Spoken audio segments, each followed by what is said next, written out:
occurred was like a battlefield. The men shot by the troops and police lay about like logs.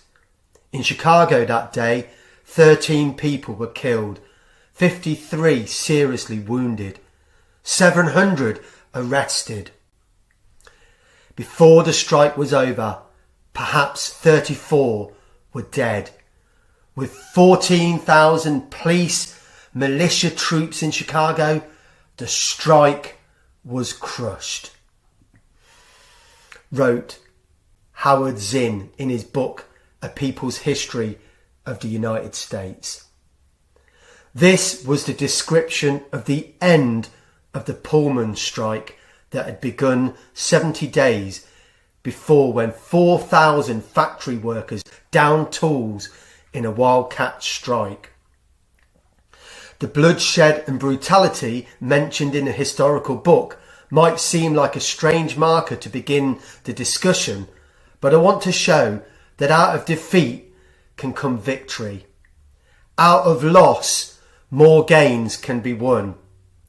We will look at what the Pullman strike of 1894 was all about. The effects of mass action in raising the consciousness of the working class, especially upon one, Eugene v. Debs. And we want to apply those lessons for today in showing how workers can fight back during an economic crisis. What was the Pullman strike? The railways had transformed life in much of the industrialised world during the 19th century, the first train being in 1804. And if the railways could be described as the internet of the day, then it also brought with it those that exploited workers. George Pullman was a Jeff Bezos of his time and had amassed obscene wealth through his Pullman Palace Car Company. He basically transported the very well-off from city to city in luxury carts as the railways opened up the US. George Pullman used his wealth to build his own utopian town in 1880, aptly naming it after himself as Pullman, Illinois. And it was outside of the influence of nearby Chicago and completely under the control of one man. The assembly and craft workers would live in rows of terraced houses crammed close together, renting from George Pullman. The managers would be awarded modest Victorian-style houses, also rented out by George Pullman, while at the top of the chain lay a luxurious hotel for Pullman and his visiting customers. The economic depressions of 1873 and 1880 had passed, and Pullman was raking in money while thousands of workers competed for jobs as rapid industrialisation had made their skills less valuable. Not only were the workers forced to pay Pullman rent, they also had to buy their food and goods from his shops, only using the vouchers that he gave. And if you've ever read The Ragged-Trousered Philanthropist, then the great money trick was in full operation by Pullman.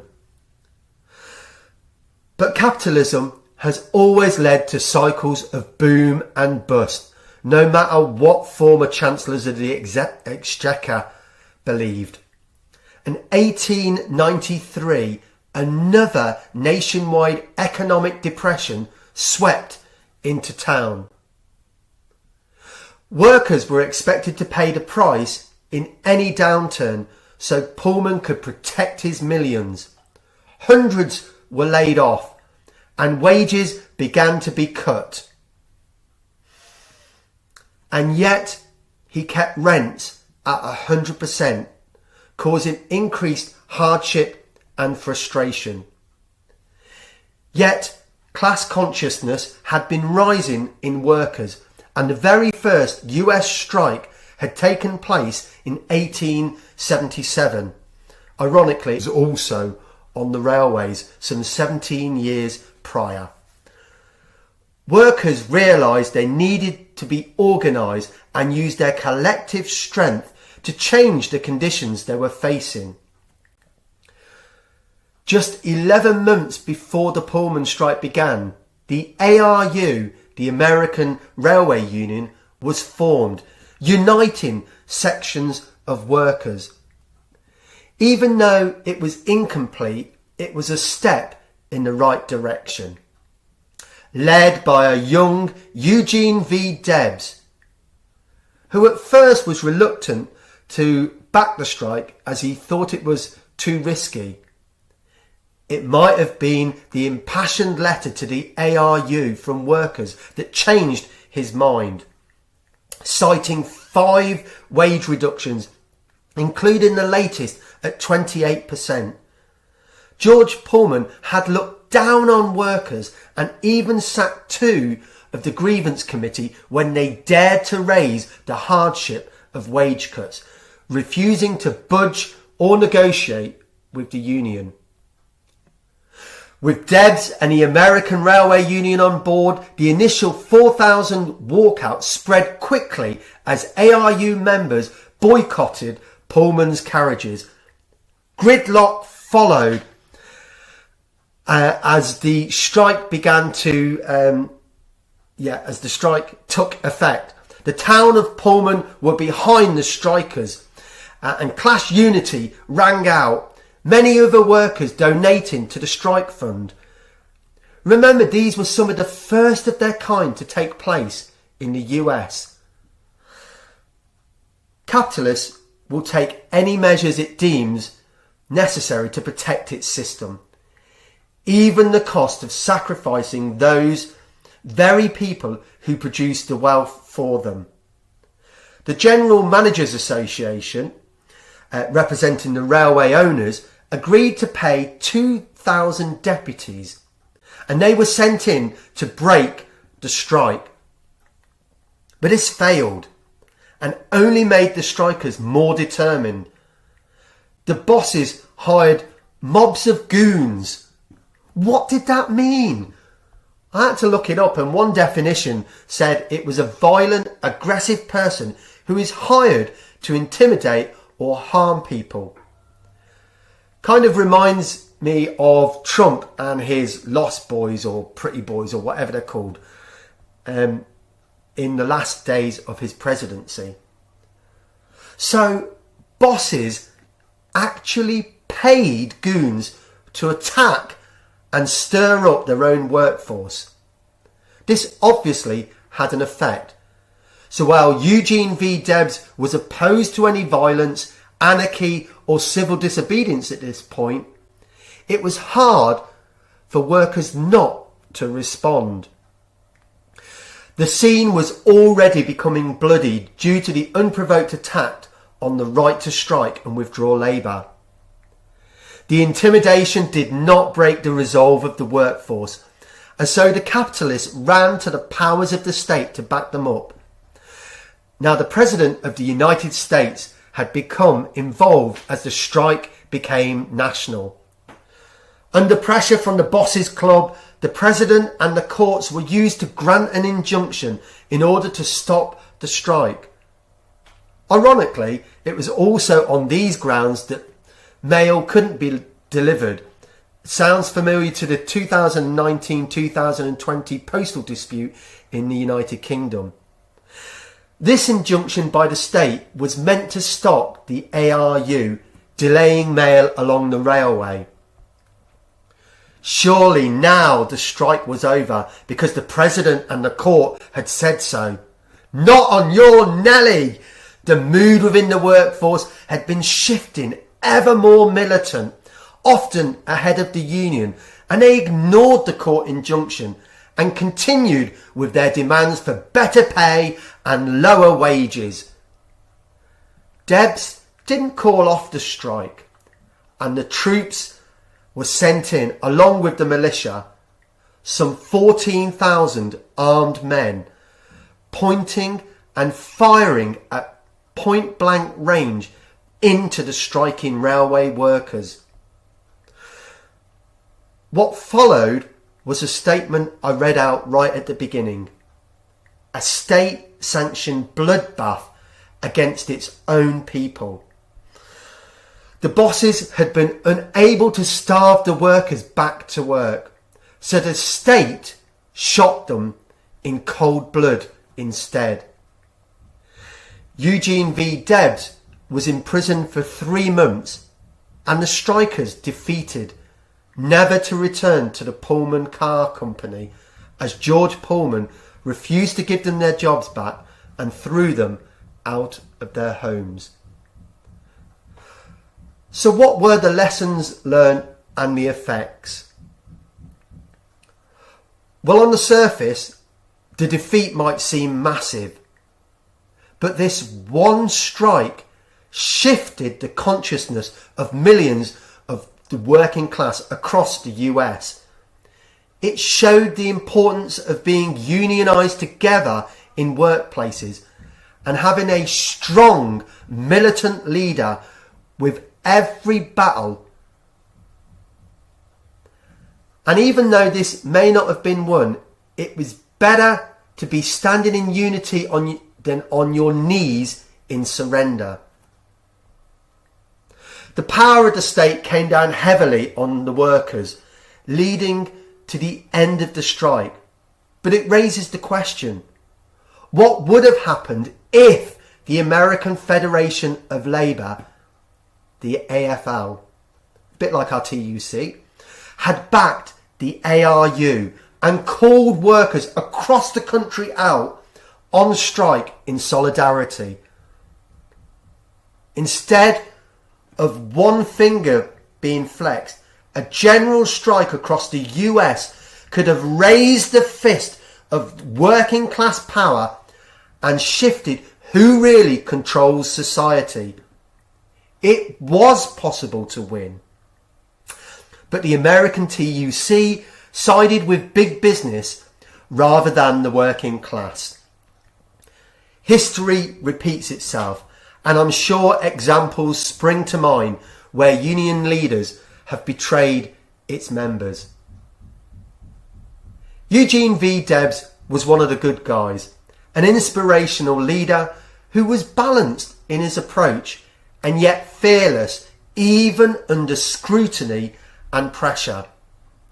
He led by example as leader of the ARU and was active in the dispute, witnessing the state brutality firsthand. Life has precious experiences, and it is a process of experiences that take us on our journey. When I think back 10 years ago, how much my thinking has changed in 10 years. I'm sure your thinking has changed too, shaped and moulded by the circumstances we face in everyday life. Way back in 2010, when I got involved in politics, I came from the direction of parliamentary politics. I thought if we could just have nicer MPs or better laws, that would be enough. When I got involved with politics, I wouldn't have considered myself to be a Marxist or a Trotskyite. I had little understanding of how our society was so rigged against the working class. But over the years, I learned, and especially in the last year and a half, I've learned more than in the last 10 years put together. So the journey is shaped by events and what we learn along the way. When Eugene v. Debs was imprisoned for 3 months, something remarkable happened. He began reading the works of Karl Marx and was introduced to socialism through literature. He left prison a changed man. He understood that the two-party system in the US were both in favour of capitalism and its system, rather than the liberation of the working class. 2 years after coming out of prison, Debs wrote this: "The issue is socialism versus capitalism. I am a socialist because I am for humanity. We have been cursed with the reign of gold long enough. Money constitutes no proper basis for civilization. The time has come to regenerate society. We are on the eve of a universal change. He would later run as presidential candidate 5 times between the years 1900 and 1920. His goal was not to enter parliamentary politics, but to reach millions with the message of socialism, the end of capitalism and the public ownership by means of production. The Pullman strike had a lasting effect on Debs, and it shifted his politics leftwards for the rest of his life. And that life he would spend being dedicated to promoting international socialism. He knew that reform would never be enough because the bosses and the politicians would just take back any gains as soon as they could. Labor Day, the public holiday in the US, celebrated on the first Monday in September, was a direct result of the Pullman strike in 1894. US President Grover Cleveland reluctantly gave the day as an election year compromise. He still lost the election. And some leaders will have been taken in by reform or the crumbs from the capitalist class. But we need to go all out for victory. So what happened to George Pullman? Well, he died a very rich man 3 years after the strike. But he couldn't take his wealth with him. An inquiry took place about how he ran his utopian town, and his name was stripped from the title and the almost slavery work practices done away with. While the memory of George Pullman and his railcart company would eventually disappear, the legacy of Eugene v. Debs lives on. He was seen as a spokesperson for the working class, and we should strive to follow his example. Just as in the 19th century, capitalism lurches from crisis to crisis, and young people today have spent almost all their lives under the effects of economic crisis. Yet this new generation is also inspirational. From the Occupy movements to student protests against tuition fees or rent strikes, we are seeing young people pushing aside the old way of doing things. From new unions springing up around the gig economy to mass movements around the world, students and workers continue to fight back against the Jeff Bezoses of this world. And there is more openness to the ideas of socialism. So, what examples have you seen or been involved in where workers and young people have fought back? What lessons or inspiration has been gained from the 1896 Pullman strike? Has anything changed? How can unions assist workers? But what is needed today? Capitalism is clinging on through crisis to crisis as it exploits the very ones that produce wealth through their labours. The growing gap between the wealthy and the poor continues as it's in the very blood of capitalism. Just like Eugene v. Debs, we need to pick our side, be a spokesperson for the working class.